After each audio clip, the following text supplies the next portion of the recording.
Good morning students. BEd first year के paper pedagogy of history इतिहास का शिक्षण शास्त्र विषय के अंतर्गत आज हम इतिहास के विभिन्न विषयों के साथ सह संबंध के अंतर्गत कल तक हम लोगों ने इतिहास और नागरिक शास्त्र, इतिहास और भूगोल के मध्य सह संबंध को देखा था। आज हम अन्य विषयों के बारे में पढ़ेंगे, क्योंकि मूल रूप से जब सह संबंध स्थापित किया जाता है तो उसमें दोनों विषयों की जो एक दूसरे के सहयोगात्मक प्राकृतिक विषय हैं, उन विषयों का उदाहरण या उन विषयों प्रकरणों को या उदाहरणों का उपयोग किया जाता है।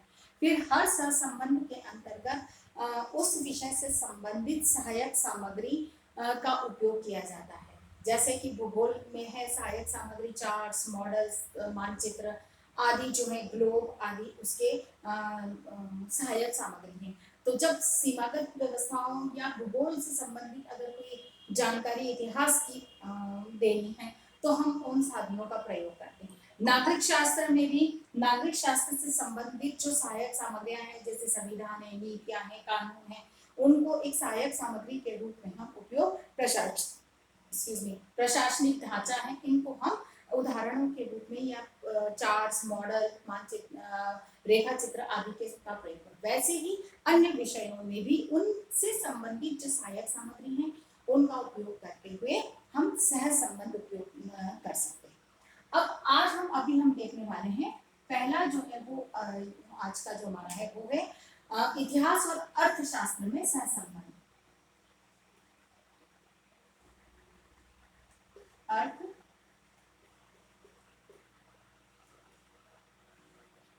अर्थशास्त्र के साथ सह संबंध।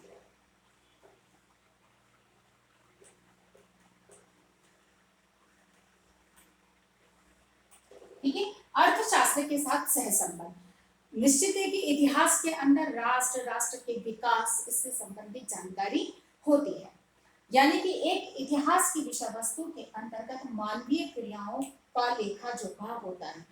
उन्हीं में राष्ट्र के विकास, राष्ट्र की उन्नति, प्रगति, समाज का विकास, समाज की प्रगति, क्योंकि जब मानवीय क्रियाएं हैं तो वो निश्चित है कि प्रगति मतलब कि ये कहता है विकास और उन्मुख रूप से प्रगति का लेखा जोखा रखा जाता है, या वही रिमार्केबल होता है और या फिर वह रिमार्केबल होता है जिसकी वजह से अवनति हुई है।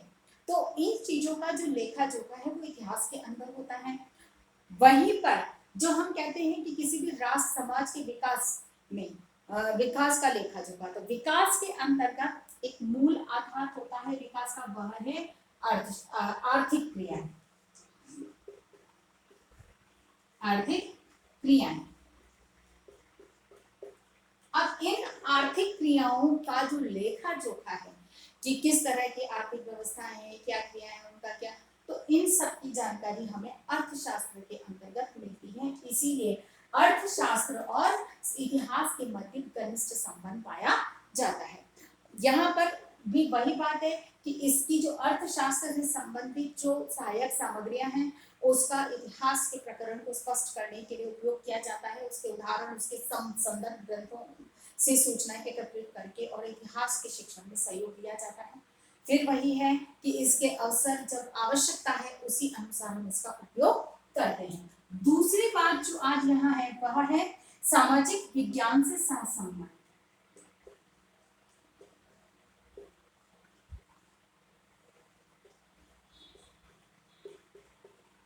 सामाजिक विज्ञान से सहसंबंध।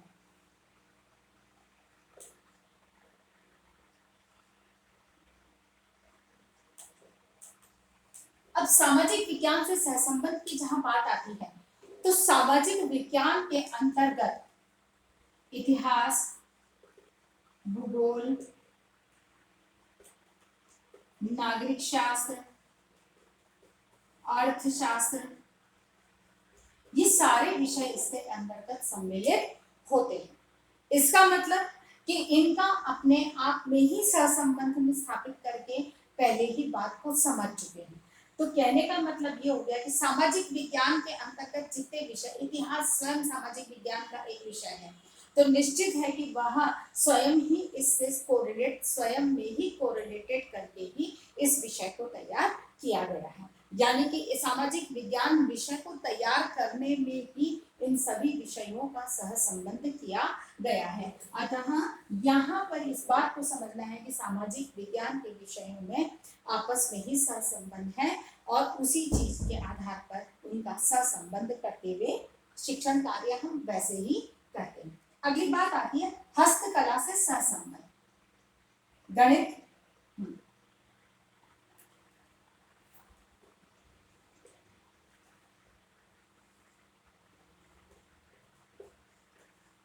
हस्तकला से सह संबंध, ठीक है ना। हस्तकला विषय से सह संबंध क्योंकि हस्तकला के अंदर विभिन्न प्रकार की कलात्मक क्रियाओं का निर्माण होता है और उन्हीं के प्रशिक्षण के माध्यम से बालक को चार्ट्स, मॉडल्स, रेखा चित्र आदि चीजों को खिलौने आदि बनाने का अवसर दिया जा सकता है या उसका प्रशिक्षण उन्हें दिया जाता है। तो जब इतिहास से संबंधित हम कोई प्रोजेक्ट मेथड का उपयोग कर रहे हैं, कोई प्रोजेक्ट हम बना रहे हैं, तो निश्चित है कि हस्तकला का जो शिक्षा है उसका स्पष्ट सहसंबंध, क्योंकि उसमें किस तरह से कलात्मक चीजों का निर्माण किया जाता है उसी ज्ञान का उपयोग यहाँ पर करके और इसमें सह संबंध स्थापित किया जाता है। अगली बात आती है गणित। गणित विषय की जहां तक बात आती है तो इसकी गणितीय गणनाओं जैसे कि कितनी दूरी है, कहां से कहां तक का सफर उसने तय किया, जैसे कि हमने कहा कि कोलंबस जो था वो भारत की खोज के लिए निकला, वास्को डी गामा जो था वो भारत की खोज कर पाया।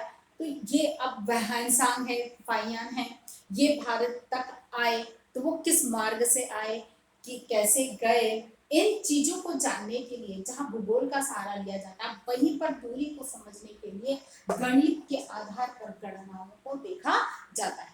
अर्थात सन, ईसवी सन, इनकी जो गणना है उसमें गणित का प्रत्यक्ष अप्रत्यक्ष किसी न किसी रूप में सहारा लिया जाता है। इसी आधार पर गणितीय जो ज्ञान है वह अनिवार्य है। जैसे कि हम क्या समय रेखा बनाते हैं, समय रेखा बनाने में जो हमें विभाग करने होते हैं, जैसे कि हमने ये समय रेखा का निर्माण करना है तो समय रेखा में हमने एक सन यहाँ पर लिया, हमने पैमाना माना कि एक लाइन 5 वर्ष के बराबर की होगी, हमें 50 वर्ष का हमें अंतराल लेना है तो एक लाइन 5 के बराबर है, तो हम इसी गणना के आधार पर उस चीज का सही सही चित्रण कर पाते हैं। तो गणितीय गणनाओं का होना या उसको ज्ञान, इसके आधार पर गणितीय गणनाओं के आधार पर ऐसी चीजों के निर्माण में सहसंबंध स्थापित किया जा सकता है। और अंत में अगली बात जो आती है वो आ जाती है हमारी समाज शास्त्र के साथ सहसंबंध।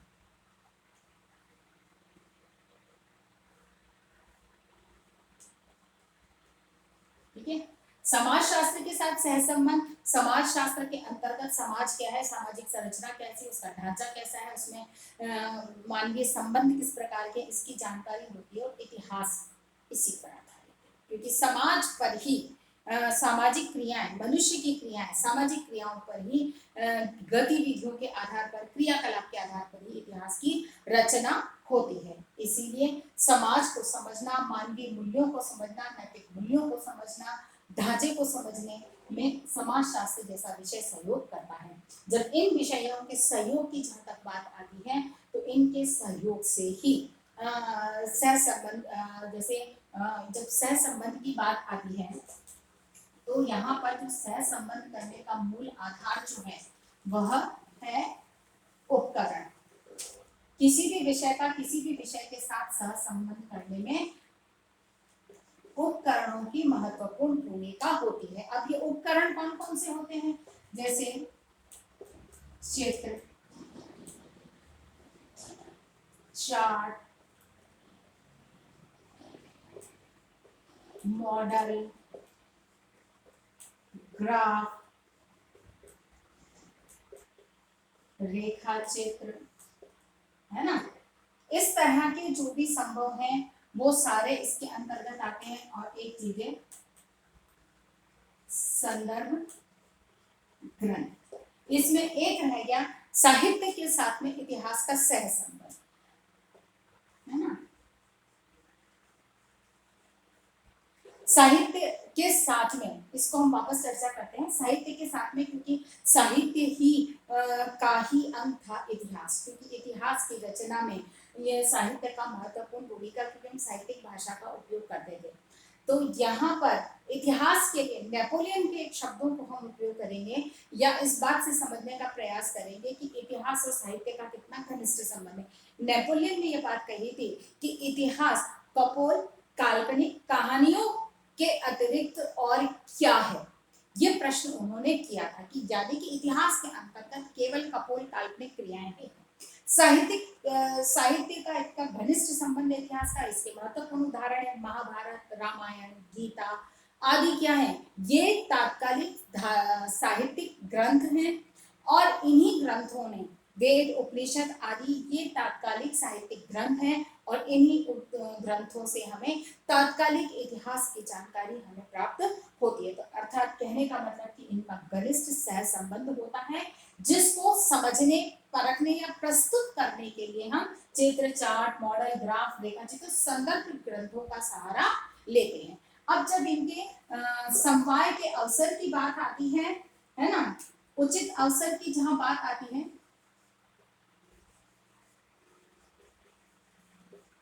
उचित अवसर यानी कि जब जहां जिस प्रकरण बिंदु पर जिस भी चीज की हमें आवश्यकता होती है हम उसी का सहयोग लेते हैं। नहीं तो हम हर समय खाली जैसे यहाँ चार्ट टांग गया, उसी के ऊपर हम चार्ट तो टंगा हुआ हम समझाए जा रहे हैं, तो ऐसे में होता क्या है कि बालक का ध्यान पूरा उस चार्ट के ऊपर होता, आपकी बात पर नहीं होता। इसीलिए आवश्यक है कि जितनी देर उस चीज की आवश्यकता है, जितनी देर उस बात को एक्सप्लेन करने के लिए उपयुक्त है, उतनी देर उसको बालक के सामने रखिए, फिर उसे हटाकर एक साइड में रख दीजिए, जिससे कि बालक का ध्यान डिस्ट्रैक्ट ना हो, उसका ध्यान भटके नहीं और वह जो बात आप कह रहे हैं उस तक कंसंट्रेट रहे। संदर्भ ग्रंथ में भी उतनी ही विषय वस्तु लीजिए जितनी आपकी बात को स्पष्ट करने के लिए आवश्यक है। आसपास में बहुत सारी जानकारी होती है, लेकिन बहुत अधिक जानकारी जुटाकर और वहां पर प्रस्तुत करने में मूल विषय से भटक जाने की संभावना बढ़ जाती है। इसीलिए उचित अवसर यानी कि जहां पर जितनी आवश्यकता है सिर्फ उतना ही इसका उपयोग किया जाना चाहिए। आशा करती हूँ कि मेरी बात आपको समझ में आई होगी। तो उसी आधार पर आपको एक प्रश्न करना है। आज का हमारा प्रश्न है इतिहास का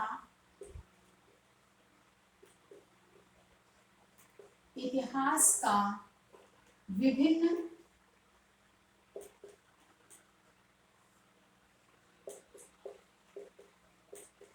विषयों के साथ सह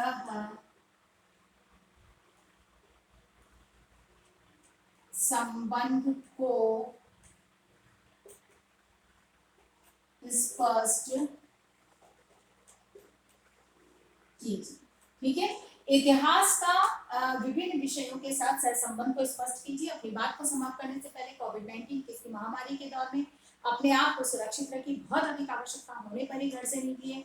घर से निकलते हैं बहुत अधिक आवश्यकता होने पर ही घर से निकलिए, और घर से निकलते हैं तो 3 बातों का ध्यान रखिए। मुंह पर मास्क लगाइए, सोशल डिस्टेंसिंग का पालन कीजिए और अपने हाथों को सैनिटाइज करते रहिए। स्वस्थ रहें, सुरक्षित रहें। धन्यवाद।